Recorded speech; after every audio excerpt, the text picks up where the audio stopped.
Acha shughuli, chukua mambo yako. Lakini toka. Samahani lakini mbona kwa hivyo? Wewe ushakuona mangapi kuhusu shughuli? Si leo tu. Haya ndio kununulia nani? Sasa ile ya mauna yeye. Si zile hela za vikoba. Hela za vikoba eh. Unaenda kutumia si kijora hicho. Lakini mama. Wewe sasa mimi tunaweka hela, wewe unaenda kutumia kwa unapojua mwenyewe, si ndio? Acha bwana. Samahani jamani. Ila kule nimeacha mboga. Na ile juu kupika. Huyu jamani.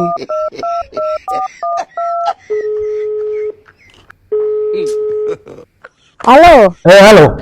Unasemaje wewe? How are you? Mama unajua nimeacha mboga hapa lakini kupika kwenye najua hujui. Kwa hiyo nakuaje? Mboga? Njoo upike afu uondoke bwana. Basi sawa, mimi nakuja mara moja tu. Nikusaidia tu kupika. Njoo upike afu uondoke. Haya. Wewe shetani kweli.